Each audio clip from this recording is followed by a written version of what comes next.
First tonight to a breaking news story here in Nigeria. There is a fresh twist in the escalating political crisis in Rivers State. The Chief Judge of Rivers State, Simeon Chibuzo Amadi, has declined a request by the State House of Assembly to constitute a 7-member panel to investigate allegations of gross misconduct against Governor Sim Fubara and his deputy Ngozi Odu. In a letter dated January 20th and addressed to the Speaker, Martins Ameole, the Chief Judge cited an interim injunction issued by a state high court, effectively halting the process. The court order came shortly after lawmakers formally asked for the panel to be set up, deepening the legal and constitutional tension surrounding the impeachment push.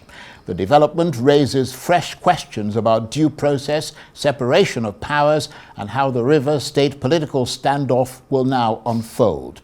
And we'll bring you more on that story as it develops here on Arise News. In fact, you can be sure you're going to hear more about it on prime time at 8 p.m. Nigerian time and Newsnight at 9 p.m. Nigerian time. Now back to our top story. And we begin at the World Economic Forum in Davos, where President Trump has been hosting a signing ceremony for the charter of his Board of Peace. It's a body that was initially formed to oversee the rebuilding of Gaza following the US brokered ceasefire last October. But the US president says that he sees the body as going beyond Gaza to address global challenges. He was speaking on a stage full of leaders, including the Hungarian President Viktor Orban and the former UK Prime Minister Tony Blair. Nearly 20 dignitaries have signed the agreement, but notably there was no Palestinian leadership or major European powers present. The board also has a $1 billion price tag for a permanent membership, although it's not clear where this money will go. So far, Qatar, Turkey and Egypt are among countries that have announced that they'll join the board. Israel has also publicly confirmed its participation. Many observers say this body is going to replace the United Nations and say they have big reservations. But Mr. Trump said the board would work in conjunction with the UN. Of course, the war in Gaza, which is really coming to an end. We have little fires that we'll put out, but they're little. They were giant, massive fires, and now they're down to little fires. You know, this is a great location.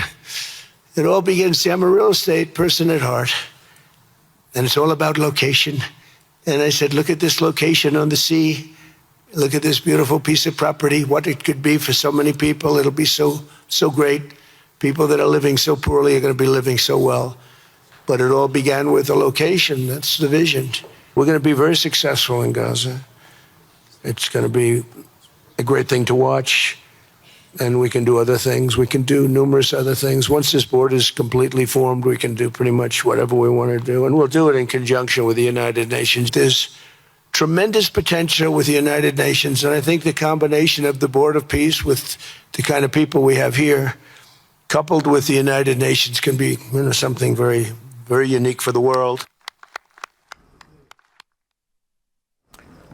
Donald Trump, and we'll return to that story later in the program. But let's stay in Davos and what appears to be a major political U-turn.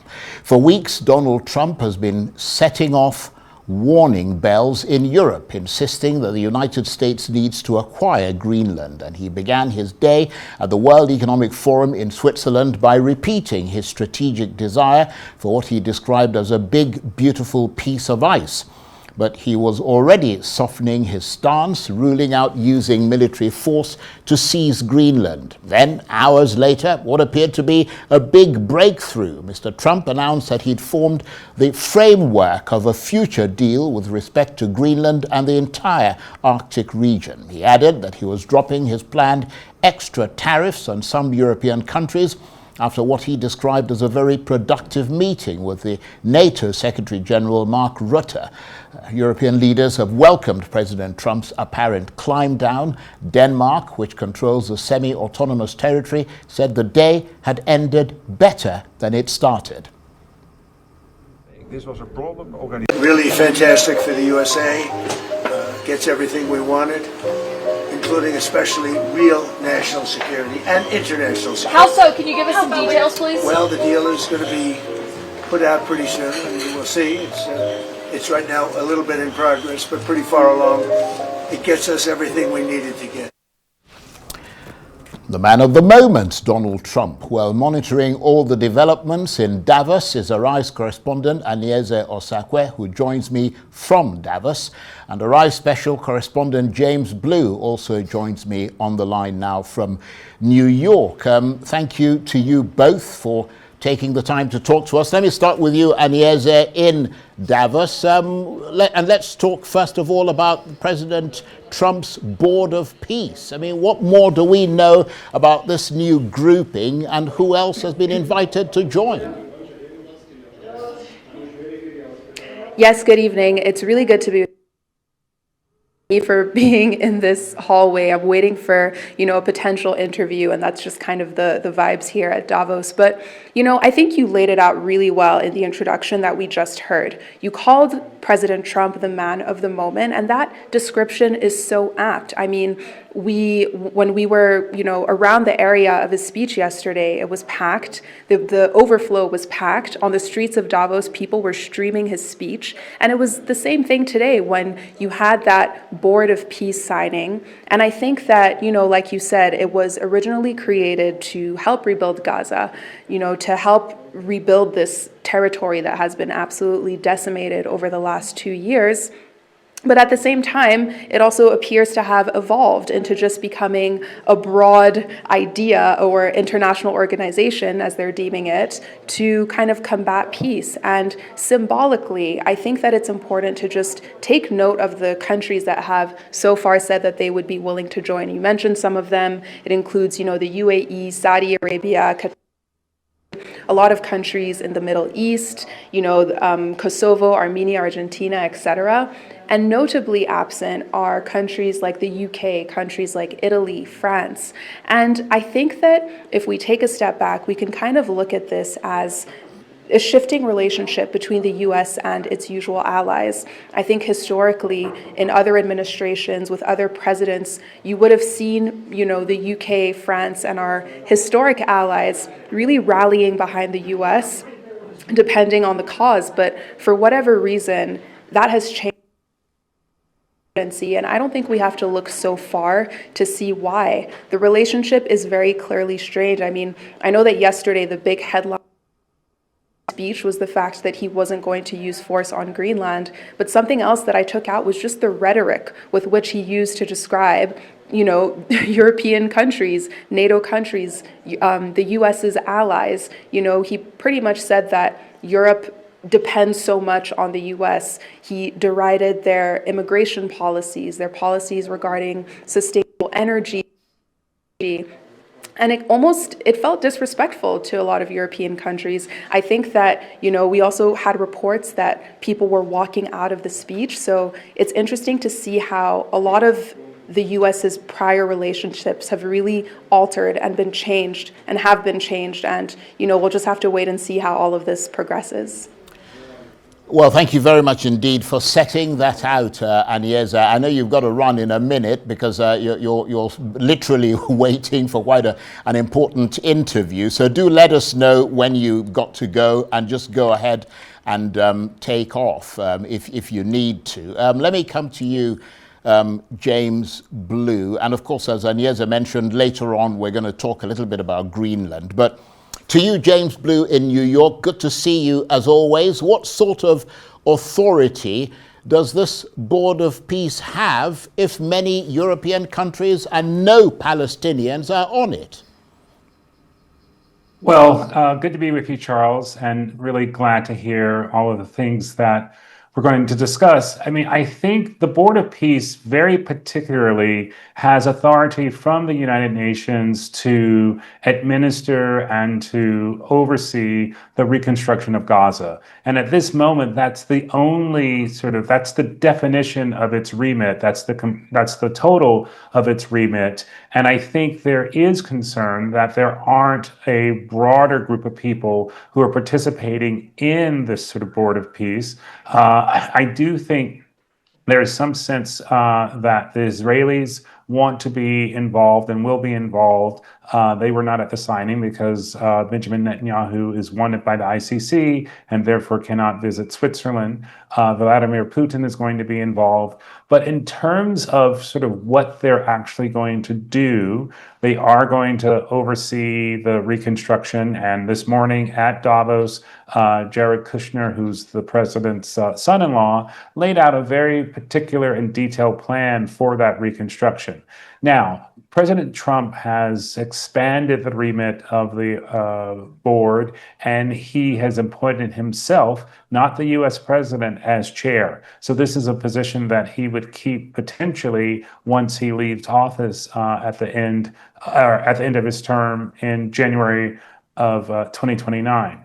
But in terms of what they're actually going to do, they want to be a sort of bulwark for peace. They want to promote peace, and they want to make sort of peace actionable. And this is in response to what the UN has done. President Trump doesn't have much store for the UN. He believes it's possible for other entities to do things that are potentially more active and more involved. And if you just look at the Board of Peace, look at the logo just over President Trump's shoulder, you actually see the seal of the U.S. presidency. And so this is really becoming a tool of the U.S. president.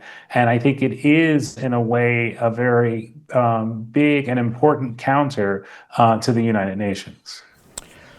Well, we're going to keep an eye on that. As you said, when Mr. Trump first presented it, it was locked into Gaza, but now it's morphed into something much wider, and it's being presented by the Trump administration as something which could oversee conflicts across the world. We're going to be watching for that. But let's return to Davos and to Anieze.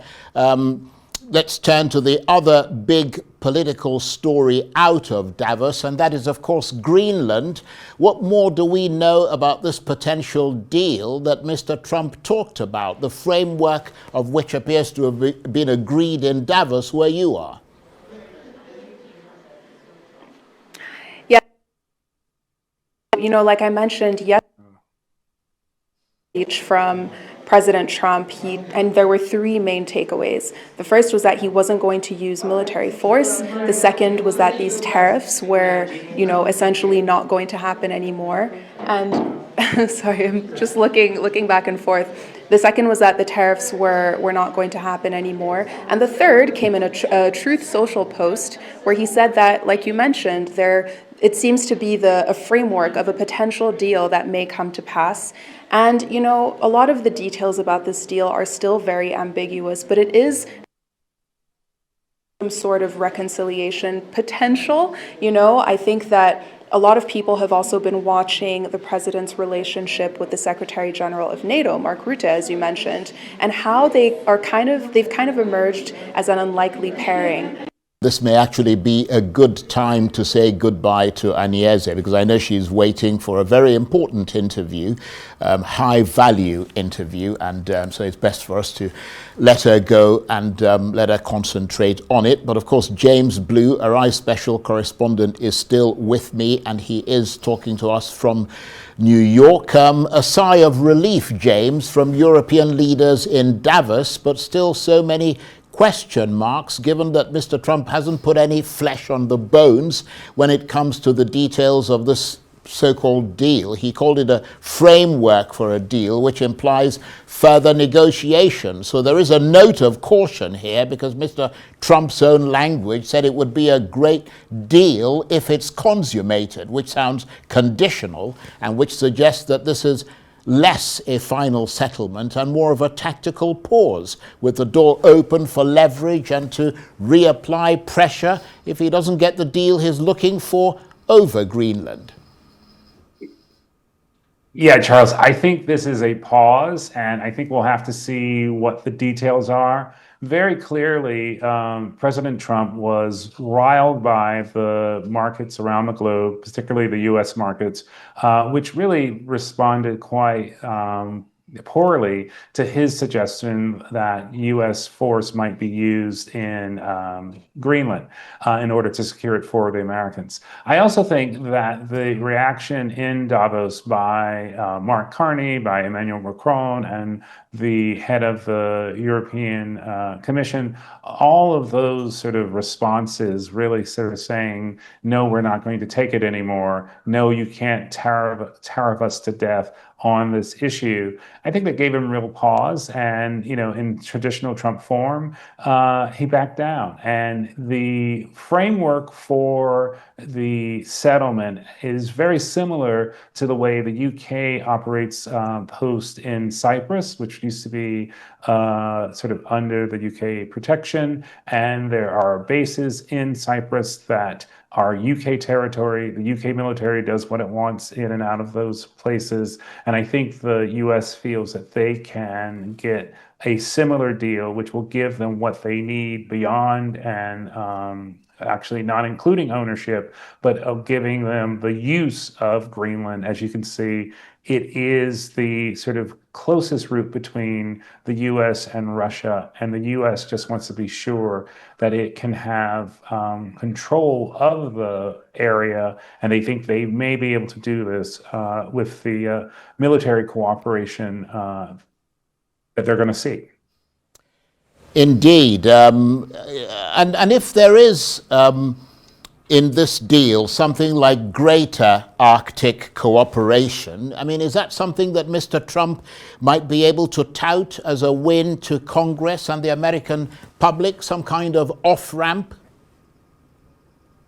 Yeah, I think he definitely is going to say he has an off-ramp, and that off-ramp is that we're getting the tools and access to the minerals and the ability to sort of control the flows back and forth between Greenland and the rest of the world, and that really is what he wants. He wants to be able to pin Russia out of Greenland. He wants to be able to prevent China from having any sort of access in that region.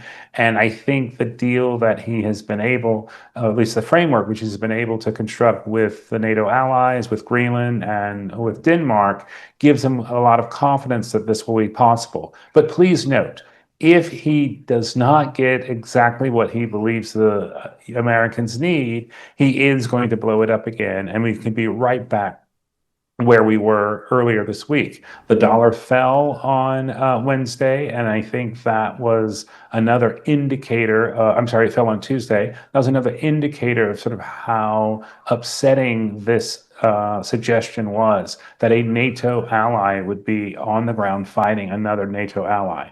But Charles, one big winner in all of this is the actual convening at Davos.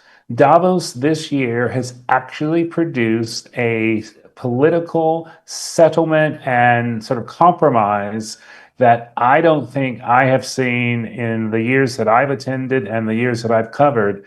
This really sort of puts Davos back on the map as a place you have to get to. Right. But just turning to Donald Trump again and leveraging on your experience as an American and correspondent of international repute. I mean, keeping in mind, as I said, that we don't know all the details, nevertheless, does it look like this whole episode has weakened Donald Trump? Because he can be a very unpredictable leader. And I wonder whether you agree with those who say that unpredictable nature is making him appear to be such a powerful negotiator on the world stage. Charles, I would really disagree that this is an instance where Donald Trump has been weakened.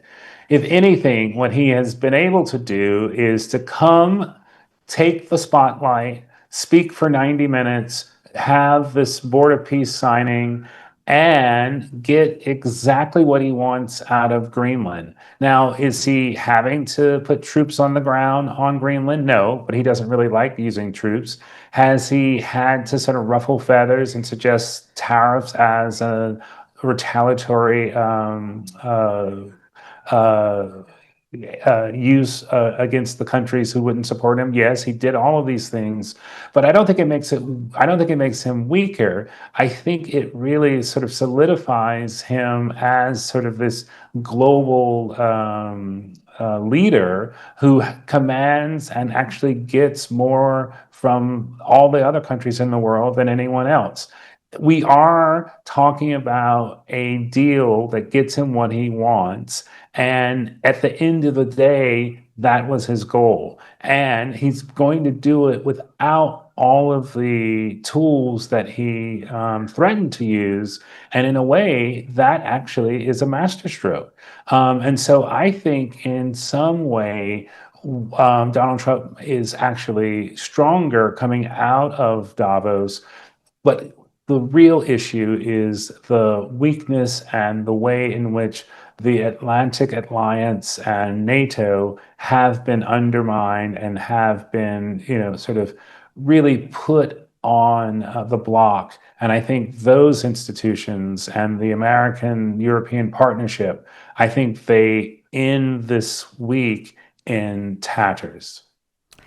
On that note, James, thank you very much indeed. James Blue is Arise special correspondent. He was talking to me on the line there from New York. And of course, before him, Anieze, Arise correspondent, who was live with us from Davos.